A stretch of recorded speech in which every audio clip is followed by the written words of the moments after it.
자, 안녕하세요.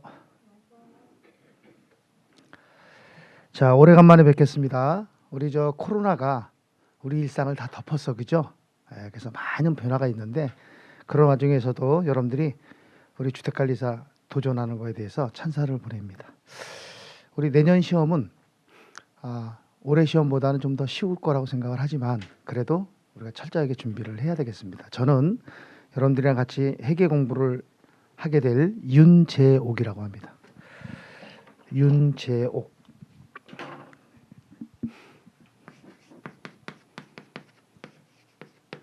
강의는 오래 했어요. 강의는 오래 했고, 뭐 제 소개는 가면서 조금씩 하는 걸로 하고, 자, 수업 바로 진행하는 걸로 하겠습니다.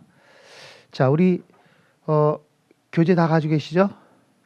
교재를 잠깐 설명을 하고 그러고 하겠습니다. 우리 교재 맨 앞쪽에 한 장을 딱 넘기시면 한 장만 넘겨야 돼. 여러 장 넘기지 말고 표지만 넘기는 거야. 한 장.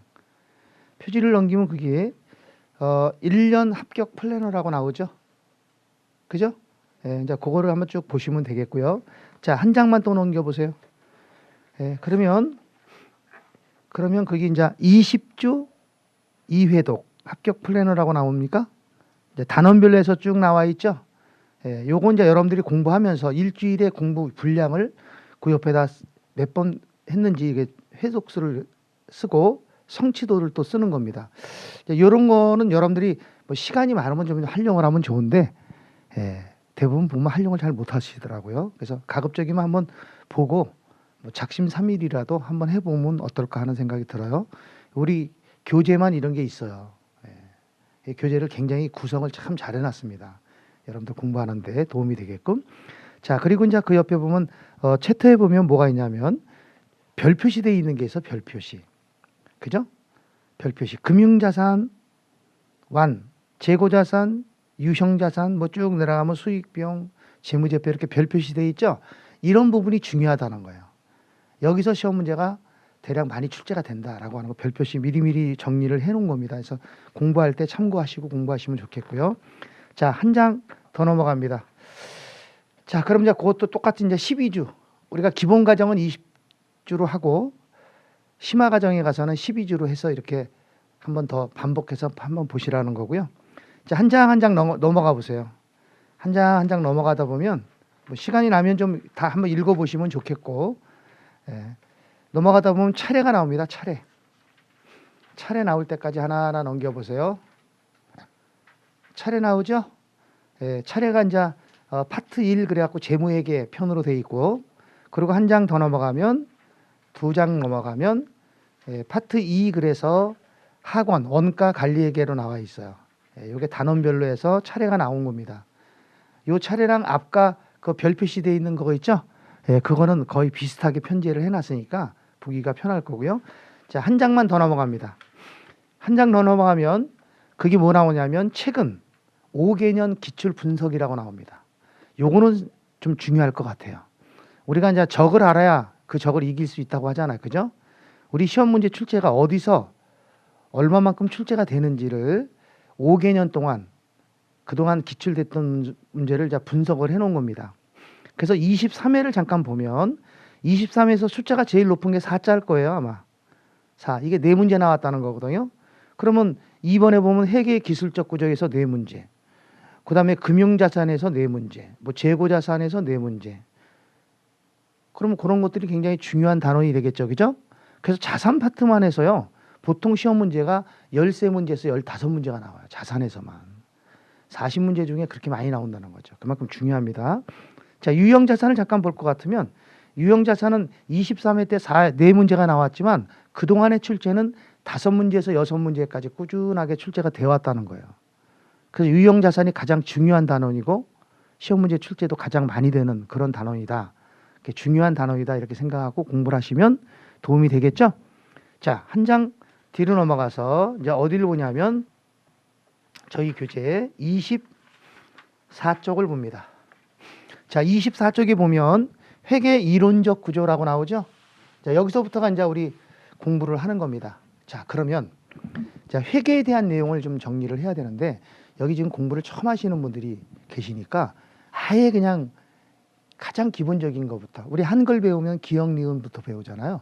그런 것부터 한번 정리를 한번 해보도록 하겠습니다. 그래서 이번 시간하고 다음 시간은 이번 시간은 그냥 교재 안 보셔도 돼요. 그냥 제 설명을 잘 듣고 이해가 되는지 안 되는지 강의라는 것은요 서로 간에 이 커뮤니케이션이 이어지는 거예요. 나 혼자 막 말하고 그러면 아무 소용이 없습니다. 제가 말하는 소리를 여러분들이 알아들어야지. 그게 중요한 거죠. 자, 그럼 회계가 뭐냐? 회계는 간단하게 얘기하면 돈입니다. 자금. 돈의 흐름을 그냥 흐른다고 내비두는 것이 아니라 그게 어떻게 흘러가고 있는가를 장부기장을 통해서 그 흐름을 알고자 하는 사람들한테 알려주는 거예요. 무슨 말인지 이해가 갔습니까? 그것을 회계다 이렇게 얘기하면 돼요. 그러니까 자금의 흐름을 전달하는 과정이다. 그러면 이 돈이라고 하는 것은 우리가 살아가면서 없어서는 안 될 아주 중요한 매개체잖아. 그죠? 그렇습니까? 여러분들 돈 많이 필요하죠? 그럼 여러분들 그 돈을 어떻게 조달할 겁니까? 그러면 계획을 세워야 되잖아요. 내가 살려면 이만큼의 돈이 필요하다. 그러면 그만큼의 돈을 어떤 식으로 조달을 해야 되겠다.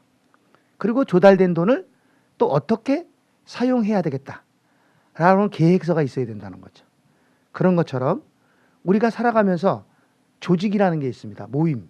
여러분들 친구들 간의 모임 있죠? 동창, 동문의 모임도 있고 또 뭐 친목회도 있고 형제 간의 모임도 있고 모임이 굉장히 많아요. 그런 모임이 잘 꾸려져 나가려면 돈이 필요하다는 거죠. 돈이 없으면 모임도 못 해요. 그렇죠? 그러면 모임에서 돈을 어떻게 조달을 합니까? 모임에서 조달하는 돈은 우리 모임을 구성하고 있는 회원들에게 매월 얼마씩 회비를 받겠죠. 그죠? 그럼 그 회비를 모아서 그 회비를 우리 모임에 어떤 행사를 할 때 사용을 하는 거예요. 그러면 돈도 써야 되고 그러면 돈을 회비를 받아서 1년 동안 또는 몇 개월 동안 자금 사용 내역을 잘 정리를 해놨다가 우리가 정기적으로 모일 때 회원들한테 그동안에 여러분들이 낸 회비가 총 얼마였는데 우리가 그동안 뭐 모임도 종종 갖지 않았느냐. 산행도 하고 또 뭐 모임 간에 체육대회도 하고 또 우리 모임 회원들 중에는 애경사 같은 것도 있으면 그 애경사도 참여하고 그래서 쓴 돈이 이만큼이다. 그래서 현재 남아있는 게 이만큼 남아있다라고 하는 것을 우리 회원들한테 알려줘야 돼, 안 알려줘야 돼? 어떡할까요? 정기적으로 알려줘야 될까요? 그럼 알려주면 회원들은 그 내용을 보고 뭔가를 판단할 거라는 거예요. 아, 이 모임이 지금 내가 회비를 이렇게 내고 있는데 그 회비가 우리 모임에서 참 유용하게 잘 쓰고 있구나. 이 모임은 계속하면 나한테 도움이 많이 되겠다. 그러면 그 모임에 적극적으로 참여를 하는 것이고. 근데 모임을 딱 보니까 이건 맨날 뭐 만나서 뭐 술이나 먹고 노래방에 나가고 뭐 이런 모임이다. 뭐 돈 내도 크게 나한테 도움되는 건 없겠다. 그렇다면 그 모임에서 탈퇴를 하게 되는 거고 그런 결정을 할 수 있다는 거죠. 이해갔습니까? 회계라고 하는 게 그렇게 중요한 거예요. 그래서 오늘 여러분들이 배우려고 하는 회계는 기업에서 하는 회계입니다. 기업에서는 어떻게 회계를 할 거냐라고 하는 거죠. 그래서 기업 회계를 배우는 겁니다. 자, 그럼 우리 기업, 우리 에듀윌은 기업입니다. 학원이지만 이거는 기업화돼 갖고 지금 전국적으로 운영을 되고 하고 있잖아요. 에듀윌은 기업이에요. 그럼 우리 에듀윌이라는 기업은 자금을 어떻게 조달을 하고 또 그 돈을 어떻게 사용되고 있는가라고 하는 내용은 우리 에듀윌을 둘러싸고 있는 어떤 이해관계가 있는 사람들, 여러 사람들이 있지 않습니까? 그런 사람들은 궁금할까요? 안 궁금할까요? 궁금하죠. 저 같은 경우는 에듀윌에서 종사하고 있잖아요. 강의하고 있잖아요. 강의를 열심히 한다고. 근데 강의를 열심히 하는데 한 달에 이게 어떻게 급여가 제대로 나와야 되는데 나오나 안 나오나 이거 궁금할까 안 할까? 그러면 에듀윌의 자금 돌아가는 현황을 알고 싶어 하겠죠? 그렇죠? 무슨 말 이해갔습니까? 그런 것처럼 자금의 흐름을 전달하는 과정이다. 이렇게 보시면 돼요. 자, 그래서 우리 에듀윌 학원을 가지고 한번 해볼게요. 자, 요게 무슨 자입니까? T자죠, T자. 회계에서의 모든 계산은 요 T를 이용해서 계산을 많이 해요. 그래서 이거 지금 에듀윌 집 그리는 거야, 집. 제가 집을 잘 못 그려요. 자, 에듀윌입니다, 이게. 예. 집이에요, 집. 이게 틀입니다, 틀.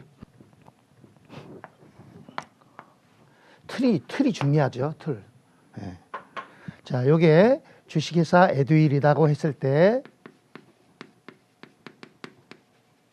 요 에듀윌은 자금을 어떻게 조달하느냐라고 하면, 에듀윌과 둘러싸여 있는 불특정 다수, 대한민국의 모든 사람을 대상으로 해서 자금을 조달을 해요. 그럼 누구누구가 조달하는지 다 알 수가 없어요. 우리는 그런 사람을 뭐라고 하느냐면, 그런 사람을 불특정 다수, 그래 그냥 여러 사람, 이해갔습니까? 예, 불특정 다수예요. 이 불특정 다수는 우리 에듀윌의 어떤 이해관계를 갖고 있는 사람이죠. 그렇죠? 그래서 우리는 이런 사람을 이해관계자라고 합니다. 자, 뭐라 그런다고요? 이해관계자. 우리 회사와 어떤 이해가 있는 사람들. 그럼 여기에는 다양한 집단이 있다는 거예요. 이해갔죠? 그럼 이런 집단들 중에서 어떤 사람은 우리 에듀윌의 자금을 제공합니다. 또 어떤 사람은 역시 또 자금을 또 제공하죠. 돈을 제공한단 말이에요. 이해갔죠? 그런데 이 중에는 우리 회사에 아예 돈을 투자한 사람이 있어요. 투자한 사람. 투자가 뭔지 알죠? 네, 투자한 사람이 있어요. 투자자라 그래. 그런 사람을 뭐라고 그런다고요? 투자자. 이 투자자한테 600원을 조달을 했다는 거예요. 이해갔습니까? 그럼 이 사람들 중에 어떤 사람은 돈이 없으니까 1원도 내놓고, 어떤 사람은 뭐 10원도 내놓고, 돈 많은 사람은 100원도 내놓고. 이번에 얼마 전에 우리 빅히트 엔터테인먼트 상장했죠? 그죠? 에듀윌 유료 회원만의 명품 자료 서비스.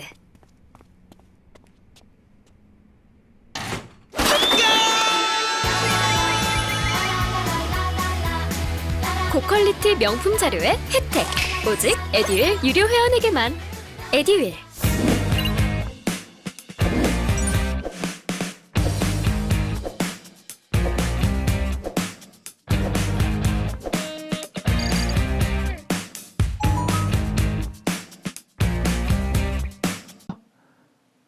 그렇잖아요.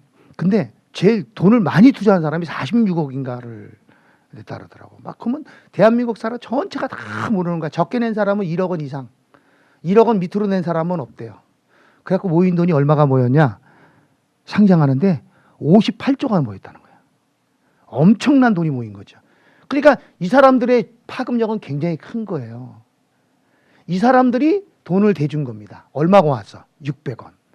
굉장히 많이 모았잖아. 500원보다 더 크잖아. 그죠? 그러면 이 돈은 뭐냐? 이 돈을 우리는 뭐라고 하느냐면, 이 돈을 자본이라 그러는 거야. 자본. 우리 회사의 자본. 그러니까 우리는 이 돈을 기본으로 해서 회사가 운영되는 거죠. 자본. 아셨어요? 이걸 자기 자본 그런단 말이에요. 그런데 600원만 갖고 장사하는 것이 아니라 우리가 장사를 하다 보면 돈이 필요할 때가 있어요. 그러면 돈이 필요하면 돈을 은행권으로부터, 금융권으로부터 돈을 대출을 받는 경우도 있죠. 우리는 그런 사람을 뭐라 하냐면 대여자라 그럽니다. 대여. 돈 빌려준 사람. 우리는 돈을 빌린 사람. 차입자. 네, 차입. 대여자. 그럼 대여자로부터도 돈을 받고, 또 대여자만 있는 게 아니야. 이 안에는 우리 회사에 매월마다, 매달마다 물건을 탁탁 대주는 사람도 있어요. 물건 대주는 사람들. 그럼 물건 대주면 대줄 때마다 현금 주는 건 아니잖아요. 물건 다 제공받고 일정한 기간이 되면 외상값 결제하고 이런 식으로 운영이 될 거 아닙니까? 그죠? 그럼 그런 사람은 우리한테 돈 받을 사람 아니에요. 물건 대준 사람. 우리 이런 사람을 뭐라고 하느냐면 채권자. 그 밖에 채권자 또는 기타 채권자 그래요. 채권자. 대여자나 채권자를 통해서 또 자금을 받습니다. 얼마? 400원. 이해갔죠? 그러면 이 돈을 우리는 뭐라고 하느냐면 이 돈을 부채라고 한다는 거예요. 뭐라 그런다고요? 부채. 그러면 우리 에듀윌 입장에서 영업활동에 이용하는 돈은 얼마입니까? 대답을 하면서 해야 돼. 대답할 수 있는 거잖아. 자, 우리 에듀윌 입장에서 영업에 이용하는 돈은 얼마야? 영업에 이용하는 자금은 1,000원 아닙니까? 그죠? 영업활동에 이용하는 돈은 1,000원이죠? 그렇다면 이 부채와 자본은 우리 에듀윌 입장에서는 동질적이야, 이질적이야? 동질은 같을 동, 이질은 다를 일. 동질이에요, 이질이에요? 그럼요, 동질이란 말이에요. 그게 부채나 자본은 회사 입장에서는 어차피 영업활동에 이용하는 돈이잖아. 그죠? 우리는 이걸 뭐라고 하느냐? 부채와 자본을 합친 거를 자산이라 그래요. 자산. 재산 그러지 않고 뭐라 그런다고요? 자산. 얼마야? 1,000원. 그러면 자산은 뭐냐? 자산이라는 것은 영업활동에 이용하는 자금을 자산이라는 거야. 알았죠? 그럼 자산이 뭐냐? 그럼 뭐라고 대답하면 돼요? 기업이 돈을 벌기 위해서 영업한다는 건 돈이잖아. 돈을 벌기 위해서 가지고 있는 것. 그러니까 돈을 버는데 이용하는 건 다 자산이야. 아주 간단하게 얘기하면. 알았죠? 돈을 버는데 이용할 수 있는 거는 다 자산이야. 그걸 자산이라고 한다고. 알았습니까? 됐나요? 그런데 이 부채와 자본은 지금 금방 동질적이다 그랬잖아요. 그건 영업활동에 이용하는 측면에서는 동질인데요. 사실은 다른 점이 있어요. 어떤 점이 다르냐면 이 자본은 회사가 망할 때까지 이용을 하는 거예요. 투자자한테 안 돌려준다고 되돌려주지 않아요. 망할 때까지 이용해. 이해갔습니까? 왜? 이 회사는 이 사람들 돈이니까. 투자자 돈이니까.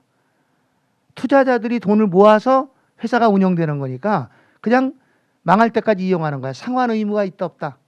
없다. 상환하지 않는다. 그러면 이 사람들한테 뭔가를 줘야 되잖아. 회사 입장에서. 너네는 우리 회사의 주인이다라는 징표를 줘야 되잖아요. 그래서 이런 사람들한테는 주식을 발행해 준다고요. 뭘 발행해 준다고요? 예, 주식을 발행해 주게 돼. 주식을 발행하고 일정한 기간이 지나면 이자 주는 게 아니야. 얘는 이자가 없어요. 예, 돈을 투자했지만 이자 안 줍니다. 일정한 기간 동안 장사를 해서 이익이 생기면 그 이익에 대해서 배당금을 줍니다. 그래서 얘네는 배당금을 받는 사람이야. 그래서 이익 배당을 받습니다. 이해갔죠? 그렇지만 이 부채는 어때요? 부채는 기간이 지나면 갚아야 돼요. 그게 자본하고 다른 점입니다. 부채는 뭐가 있다? 상환 의무가 있다. 얘는 상환 의무를 갖는다. 그리고 얘는 배당금 안 줍니다. 그런 거 없습니다. 그 대신 얘는 어떡합니까? 얘는 일정한 기간이 지나면 이자를 갚아야 돼요. 이자 지급을 한다는 얘기예요. 이자 지급을 하게 된다. 이해갔습니까? 얘는 장사에서 순이익이 생겼을 때만 배당을 받지만 이 부채는 순이익과는 관계없이 일정한 기간이 지나면 꼬박꼬박 이자를 해줘야 된다. 그런 차이가 있는 거예요. 알았어요? 자, 그래서 회사는 자산, 부채, 자본을 가지고 장사를 해. 그래서 우리는 이 자산, 부채, 자본을 뭐라고 부르느냐? 이 자산, 부채, 자본을 재무 상태라고 합니다. 뭐라 그런다고요? 이걸 재무 상태라고 그러는 거예요. 재무 상태. 통틀어서. 우리 기업의 재무 상태에 그럼 뭐야? 자산, 부채, 자본을 통틀어 재무 상태라고 해요. 알았죠? 그래서 이제 이 재무 상태를 갖고 뭐를 하게 되면, 장사를 하게 되면, 영업을 하게 되면 이 재무 상태가 변할까 안 변할까? 당연히 변해야지. 안 변하면 말이 안 되는 거지. 변동을 하겠죠? 그죠? 그걸 우리는 재무 상태의 변동이라고 해요. 뭐라 한다고요? 재무 상태의 변동.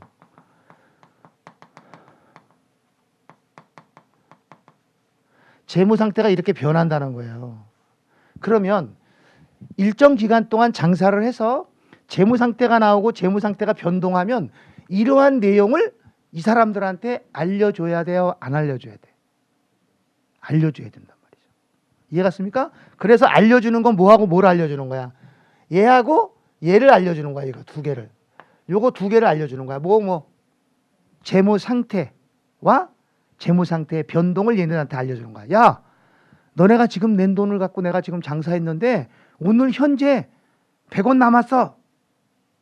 그럼 그건 상태야. 그리고 한 달 동안 20원 벌었어. 그럼 그건 뭐야? 변동이라고요. 그 내용을 얘네들한테 뭐 해줘야 돼? 알려줘야 된다는 거예요. 이걸 우리는 뭐라고 하냐면 이거를 재무보고라 그래요. 뭐라 한다고요? 재무보고. 재무보고를 해줘야 되는 거예요. 그럼 여기서 재무보고라는 게 뭐? 재무는 뭐야? 재무. 재무란 말이 뭐죠? 그냥 간단하게 돈. 우리 기업의 돈과 관련된 내용을 보고해 주는 거예요. 근데 보고의 1차적 책임이 누구냐? 1차적 책임은 누구한테 있을까? 1차적 책임은 누가 질까라고 하는 거죠. 이 보고서를 작성한 실무자가 1차적 책임을 집니까? 아니면 팀장입니까? 아니면 기업의 대표이사입니까? 경영자. 누가 책임을 질까요? 보고 책임은 경영자가 지는 거죠. 작성은 실무자가 작성을 하겠죠. 보고서는 실무자가 작성하죠. 그럼 그 실무자가 작성한 보고서를 경영진이 보고 의사결정을 하는 거예요. 잘했어. 보고해. 그럼 보고가 되는 거죠. 그렇게 책임은 누가 지는 거야? 1차적 책임은 경영자에게 있다. 그래서 1차적 책임은 누구한테 있다고요? 1차적 책임은 경영자에게 있다는 얘기예요. 됐습니까? 여기까지 됐죠? 그러면 이때 이러한 재무 상태와 재무 상태의 변동을 보고하게 되면 이 정보가 결국 유용한 정보가 되는 거예요. 누구한테? 이 사람들한테. 이게 유용한 정보가 되는 거죠. 그래서 이 정보를 이 사람들한테 뭐 해줘? 전달을 해주는 거예요. 전달. 야, 우리가 1년 동안 이렇게 장사했어 하고 보여주는 거죠. 이해갔습니까? 됐어요? 그것을 우리는 뭐라고 하냐면 회계의 목적이라 그러는 거예요. 그래서 이 유용한 정보를 제공하는 것은 회계의 목적이다. 회계를 하는 목적이 곧 이 사람들한테 유용한 정보를 제공하는 데 있다. 알았습니까? 그래서 이 사람들은 우리는 이해관계자라고도 하지만 이 사람들은 우리 회사의 정보를 이용하는 사람이라 그래서 이 사람들을 뭐라고도 하느냐면 정보 이용자라고도 한다는 거예요. 정보 이용자. 우리 회사의 정보를 이용하는 사람. 그럼 이 사람들 안에는 상당히 여러 사람들이 있겠죠. 집단이 많죠. 돈을 투자한 투자자 집단, 돈을 빌려준 대여자 집단, 외상거래를 해준 채권자 집단, 집단들이 굉장히 많단 말이에요. 그러면 보고를 할 때 그냥 얘네가 그냥 아무렇게나 작성해서 보고하면 돼요, 안 돼요?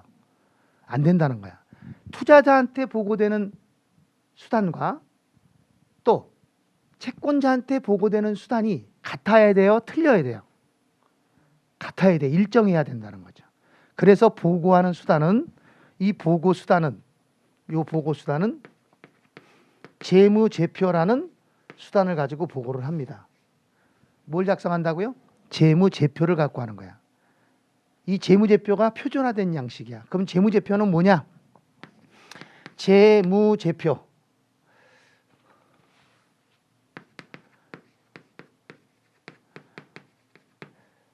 요 재는 재산이란 때 재산. 기업이 가지고 있는 재산. 무는 업무.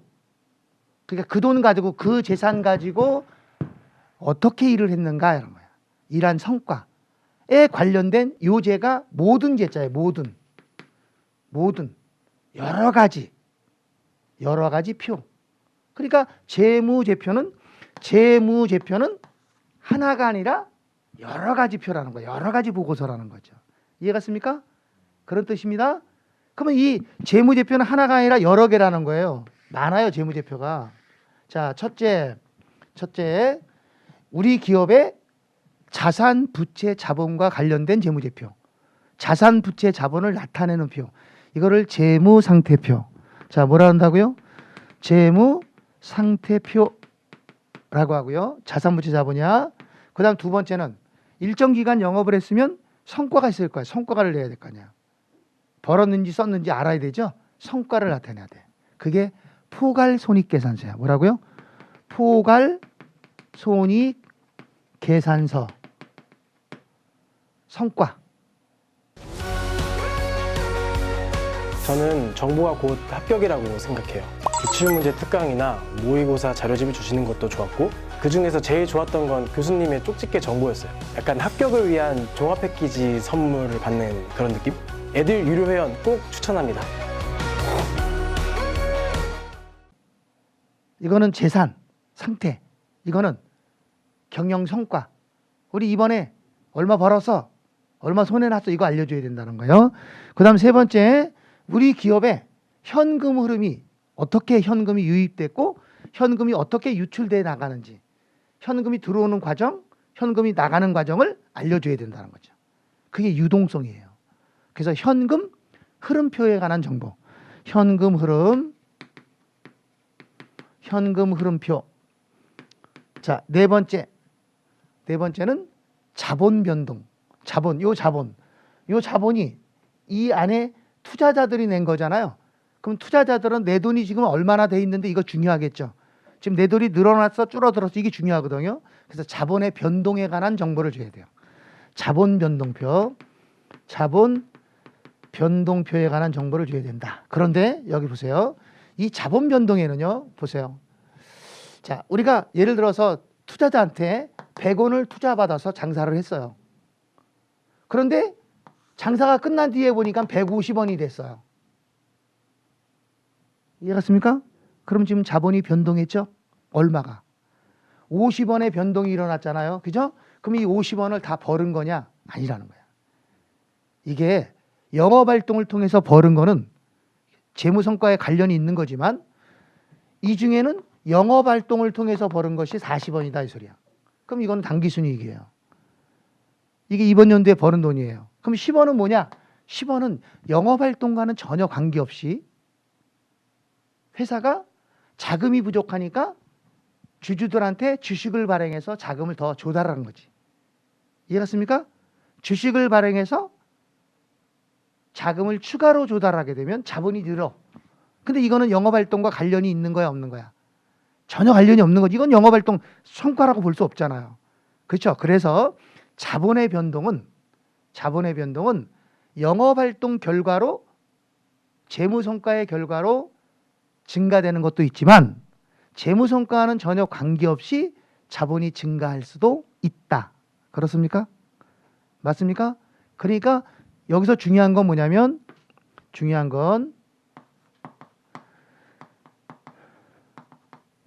자본 변동표는 재무성과에 관련된 것도 보고하지만 재무성과와 관련이 없는 거, 기인되지 않은 정보도 제공한다는 거야.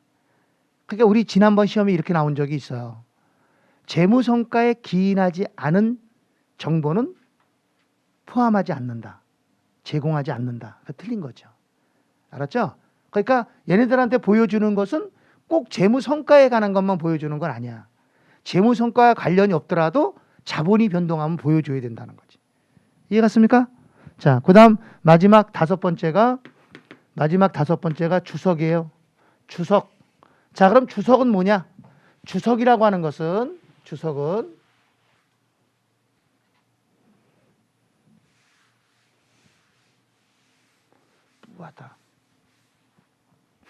주석이라고 하는 건 뭐냐면 이 재무제표는 금액을 중심으로 써요. 금액. 얼마. 금액을 중심으로 씁니다. 아셨죠? 그런데 이 주석은, 이 재무제표는 금액을 중심으로 쓰기 때문에 여기는 충분한 내용을 쓸 수가 없어요. 무슨 말인지 알겠습니까? 그럼 그런 내용을 어디를 통해서? 주석을 통해서 보여주는 겁니다. 그러니까 주석은 재무제표를 보완 설명한 거예요. 보완이란 말 아시잖아요. 보완 설명한 거다. 보충 설명이다. 이렇게 보시면 돼요. 그래서 재무제표도, 주석도 재무제표의 일부로 보는 거죠. 그래서 이거는 굉장히 중요합니다. 외우셔야 돼요. 이거 우리 시험에 나와요. 이번에도 나왔어요. 알았죠? 예, 그래서 재무제표 몇 가지? 5가지. 이 5가지를 줄이면 어떻게 줄여지느냐? 2가지로 줄여주는 거란 말이야. 뭐하고 뭐? 재무 상태와 재무 상태의 변동. 알았죠? 크게 보면 뭐하고 뭐야? 재무 상태와 재무 상태의 변동. 재무 상태가 1번이고 얘가 2번이라면 이렇게 줄이면 얘가 1번이고 얘가 2번이 되는 거예요. 이렇게. 알았습니까? 그러니까 재무 상태에 관한 정보는 재무 상태표를 보면 되고 재무 상태의 변동에 관한 정보는 요 세 가지를 보는 거죠. 손익계산서, 현금 흐름, 자본 변동. 됐나요?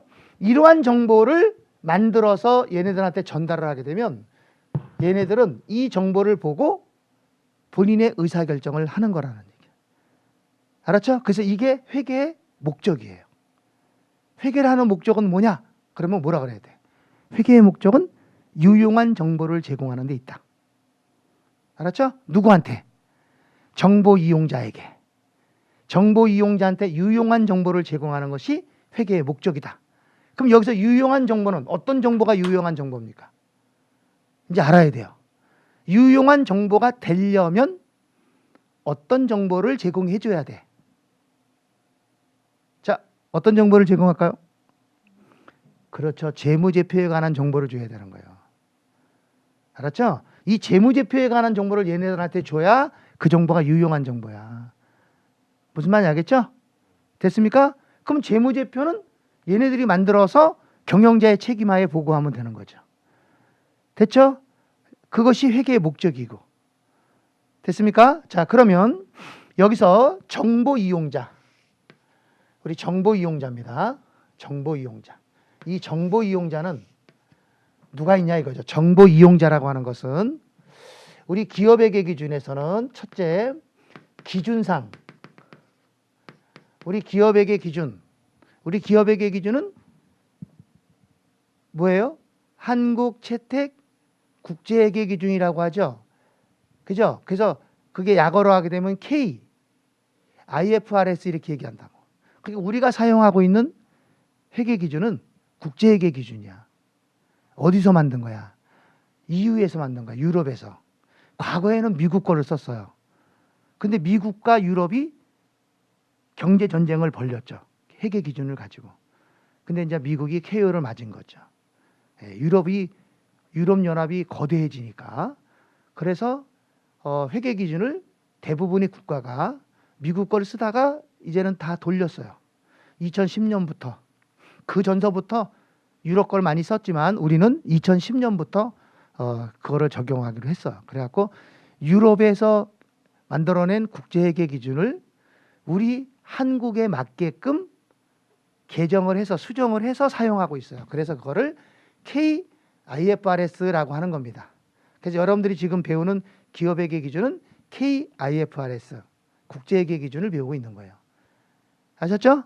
자, 그러면 이 기준상에서는 두 가지로 나타나. 하나는 주요 이용자, 그리고 하나는 부수적 이용자. 정보 이용자 이렇게 둘로 구분을 한다는 거예요. 주요 이용자와 부수적 이용자. 알았죠? 그럼 여기서 주요 이용자라는 건 누구냐면 우리 회사에 돈을 대준 사람. 우리 회사에 뭐 어떤 관계든 관계없이 무조건 돈 대준 사람. 그럼 여기 돈 대준 사람이 누구 있어? 한번 봐. 제일 먼저 투자한 사람, 또 대여자, 또 채권자. 이 세 사람이에요. 이 세 사람은 까딱 잘못하면 어떻게 되겠어요?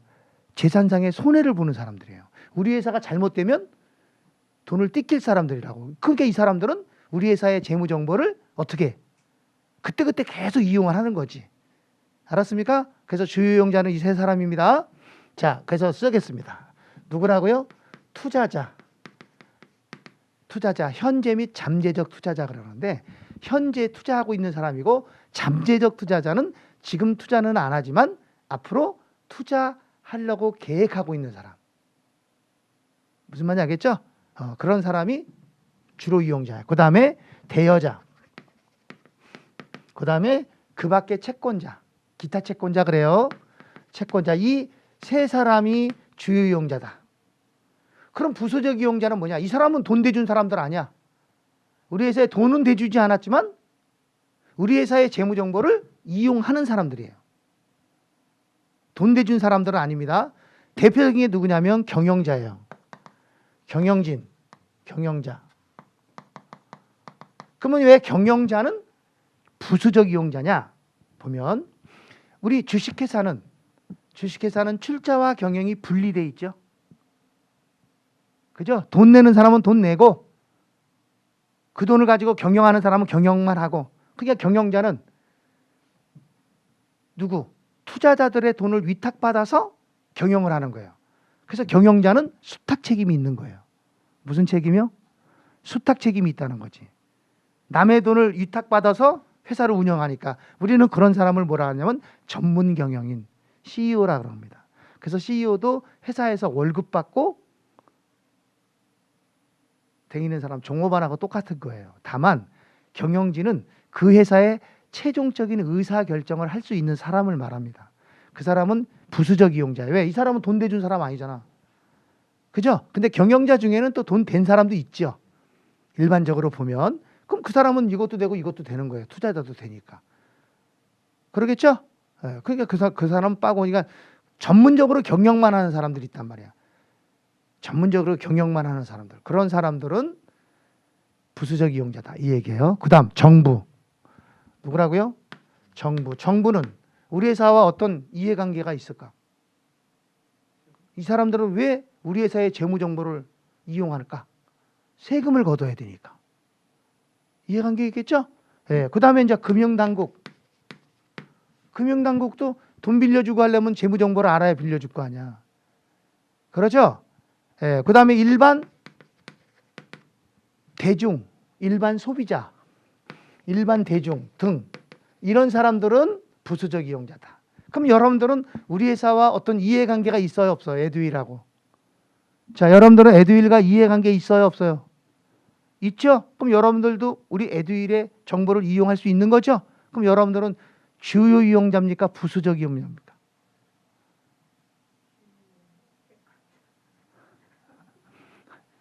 그래요. 어느 학원에 갔더니 주요 이용자가 그러더라고요. 그래서 물어봤어요. 그래요?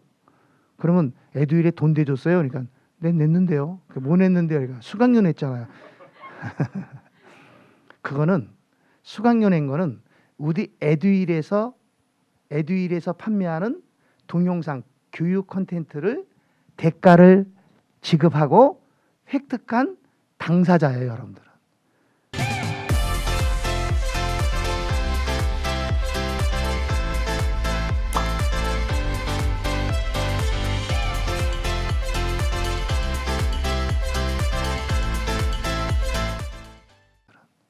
우리는 그런 사람들을 뭐라고 하냐면 고객이라 그러죠. 그러니까 여러분들은 주요 이용자가 아니라 고객입니다. 에듀윌의 고객. 아셨죠? 돈 대준 사람만 주요 이용자니까. 여기까지 됐죠? 그 정도만 알면 되고요. 두 번째는 회계 분류. 회계 분류상 두 가지로 나눠지는데, 하나는 내부 정보 이용자, 내부 이용자와 외부 이용자로 나눠져요. 여기서 내부라고 하는 것은 뭐 기업 내에 있다 그런 뜻이 아니에요. 여기서 내부 외부는 기업 안에 있으면 내부고 바깥에 있으면 외부고 이런 뜻이 아니야. 알았죠? 그런 의미로 내부 외부가 얘기하는 게 아니라 여기서 내부 이용자라는 것은 경영자만 돼. 이 사람만 되는 거야. 경영자만. 다시 말하면 경영진. 이 사람만 내부자예요. 그러면 어떤 사람이냐면 회사의 최종적인 의사결정을 할 수 있는 사람. 그 사람만 내부자야. 그래서 우리는 내부자 그런 얘기 많이 하잖아. 기업의 내부자가 내부 정보를 이용해서 주가를 조작한다는 등 뭐 이런 얘기 가끔 하죠. 예, 그런 사람이 내부자라고요. 알았습니까? 그럼 이 사람을 제외한 나머지는 전부 다 뭐예요? 외부자예요. 나머지는 다 외부예요. 알았죠? 예, 나머지는 전부 다 외부다. 그러니까 누구야? 불특정 다수. 이 사람들이 외부야. 알았죠? 그럼 이 사람도 외부 다 외부야. 하나 물어볼게요. 종업원은 내부일까 외부일까? 종업원이 기업 내에서 근무한다 그래서 내부 그러면 안 된다는 거야. 종업원도 우리 기업과 근로 계약에 의해서 근무하는 거죠.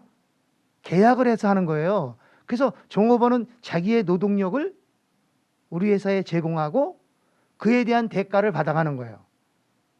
그걸 급여를 통해서 받아가는 거죠. 그러니까 이것도 계약에 의해서 하는 거지. 그래서 종업원과 기업은 각각의 경제적 실체입니다. 그게 외부예요. 알았죠? 예, 그렇게 보시면 되고요. 자, 이때 우리 내부 정보 이용자, 경영자에게 유용한 정보를 제공하는 것을 관리회계라고 하고, 외부 정보 이용자에게 유용한 정보를 제공하는 것을 재무회계라고 합니다. 그래서 회계는 관리회계와 재무회계로 나눠지는 거예요. 이 관리회계에서 8문제가 나오고 재무회계에서 32문제가 출제가 됩니다. 그래서 몇 문제가 나오는 거야? 40문제가 나오는 거죠. 이해 갔습니까? 됐죠? 예, 그러면 이 관리회계하고 재무회계는 뭐 크게 중요하지는 않지만 이 두 개는 어떤 차이점이 있는가? 차이점을 조금 알아볼 필요가 있어요.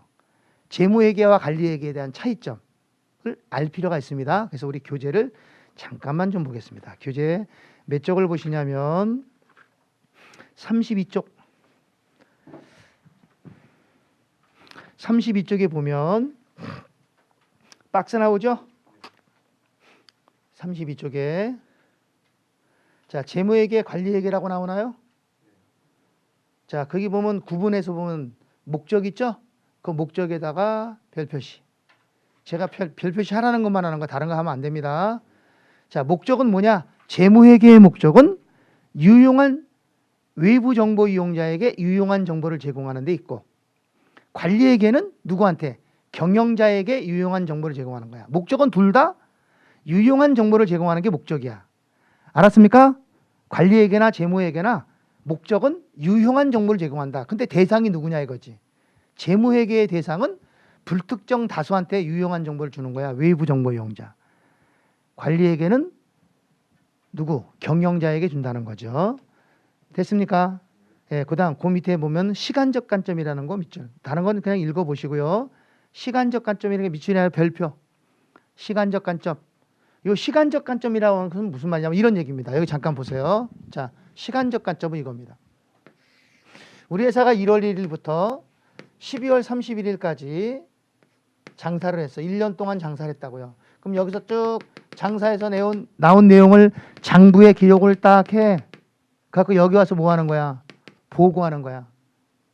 알았죠? 그럼 여기서 보고되는 정보는 전부 다 어떤 정보야? 이미 발생한 정보야? 발생할 정보야? 발생한 정보지. 그러니까 여기가 현재라면 여기가 과거죠. 여기는 뭡니까? 미래죠. 그럼 여기에서 보고되는 정보는 전부 다 과거 정보잖아요. 그렇죠? 그래서 재무회계는 과거 지향적 정보를 제공하는 거야. 그동안에 우리가 이렇게 일을 했어 하고 보여주는 거야. 알았습니까? 그럼 정보 이용자들이 그 정보를 보고 여기 봐야 돼요. 그 정보를 보고 미래를 뭐 하는 겁니까? 미래를 예측하는 거예요. 그럼 미래를 예측하는 것은 누구의 몫이야? 기업이 예측을 해줘? 아니죠. 정보 이용자의 몫이죠. 무슨 말인지 알겠죠? 정보 이용자가 이 과거 정보를 보고 미래를 예측하는 거예요. 그래서 재무회계는 모든 정보가 다 과거 정보로 이루어져 있다. 과거 지향적이다. 알았죠? 자, 그럼 관리회계는 어떠냐? 관리회계는 경영자한테 주는 거죠. 그럼 이 시점에서 경영자한테 제공하는 정보는 자, 봐야 돼요. 경영자는 그동안에 있었던 정보를 다 알까 모를까? 알죠? 안다는 얘기는 이미 지가 결제 다 했다는 얘기지. 의사결정 다 한 거지. 그럼 경영자에게 제공되는 정보는 앞으로 의사결정을 할 수 있도록 줘야지. 아, 그래 안 그래요? 이미 의사결정이 된 정보를 주면 돼 안 돼? 그거 안 되는 거지. 그러니까 앞으로 발생할 수 있는 정보를 줘야지. 그러니까 경영자에게 제공하는 정보는 미래지향적이어야 한다는 거야. 의사결정을 할 수 있도록 줘야 된다는 거야. 무슨 말인지 알겠습니까? 그래서 관리에게는 미래지향적 정보를 제공하고 재무에게는 과거지향적 정보를 제공한다. 자, 그 다음 그 밑에 보고 단위 있나요? 보고 단위도 별표시. 보고 단위가 뭐냐? 보세요. 재무에게는 돈하고 관련된 것만 보여줘요. 알았죠? 돈과 관련이 있는 정보만 제공한다. 그래서 화폐적 정보만 제공해. 그래서 이 정보가 무슨 정보야? 뭐라래? 이름이 재무보고. 재무가 뭐야? 돈. 그러니까 돈하고 관련된 것만 보여주는 거야. 돈하고 관련이 없는 건 알려줘, 안 알려줘? 안 알려줘. 무슨 말 알겠죠? 그렇지만 관리에게는 어때요? 경영자에게 제공되는 정보는 돈하고 관련된 것뿐만 아니라 돈과 관련이 없는 비합회적 정보도 제공하겠죠. 예를 들어서 우리 회사에 A라는 사원이 있어요. A라는 사원에 대한 신상을 경영자는 알고 있어야 돼, 모르고 있어야 돼? 에? 알고 있어야 돼, 모르고 있어야 돼? 그랬더니 어떤 사람 뭐라 하는지, 그거 개인정보인데요? 개인정보를 알고 있으면 되나요? 그래, 좋아. 개인정보 모른다고 쳐. 근데 어느 날 갑자기 A라는 사원이 와서 어떻게 했어? 야, 나 기분 나빠서 니네 회사 그만둘 거야. 사직서 냈어. 그러니까 경영자가 기분이 나쁘잖아. 그죠? 알았어. 그만둬. 잘라버렸어. 근데 그 A라는 사원이 우리 회사에 엄청난 일을 하고 있는 사람이야.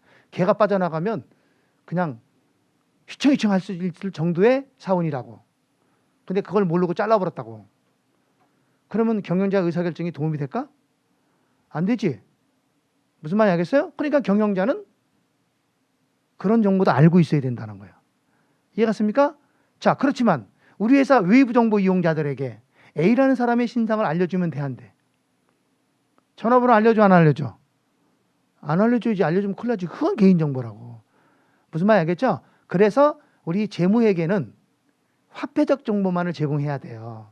알았습니까? 그렇기 때문에 이 재무제표는, 재무제표에 있는 정보는 정보 이용자들이 원하는 모든 정보를 제공할 수 있어요, 없어요? 없는 거예요. 모든 정보를 제공하지도 않고 제공할 수도 없다. 그래서 이게 재무회계의 한계점이에요. 재무제표의 한계야. 알았습니까? 재무제표가 갖고 있는 이 재무보고의 한계는 결국 정보 이용자가 원하는 모든 정보를 제공할 수도 없고 제공하지도 못한다는 것이 한계다. 한계는 약점이잖아요. 이해 갔죠? 예. 그래서 그걸 지금 제가 얘기한 거 알아들었죠? 자, 그다음 그 밑에 보고 주기 별표시. 보고 주기는 재무회계는 보세요. 재무회계는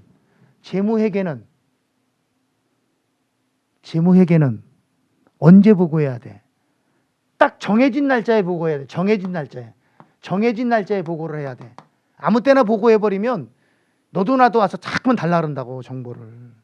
그러니까 정해진 날짜에 보고해야 하는 거야, 재무회계는. 그렇지만 관리회계는 어때요? 경영자에게 제공되는 회계는 어떻게 할까? 어떤 사건이 발생했을 때 즉시 보고를 해줘야 돼요. 그게 문제야. 알겠죠? 됐습니까? 네. 자, 그러면 다시 이제 원위치에서 몇 페이지예요? 24페이지. 자, 거기 보면 지금까지 이제 설명한 거는 1시간 동안 회계란 뭐냐, 회계란 이거 설명한 거예요, 지금. 회계란. 그게 24페이지에 보면 회계의 있죠? 요거 설명한 겁니다. 회계의. 자, 우리 회계의 한번 읽어볼까요? 자, 회계란 기업 실체가 경영활동에서 발생한 경제가치의 변화를 일정한 원리 원칙에 따라서 기록하고 계산하고 정리하여 보고함으로써 이해관계자, 이 사람이 누구야? 정보 이용자. 이해관계자의 경제적이라는 건 돈이에요.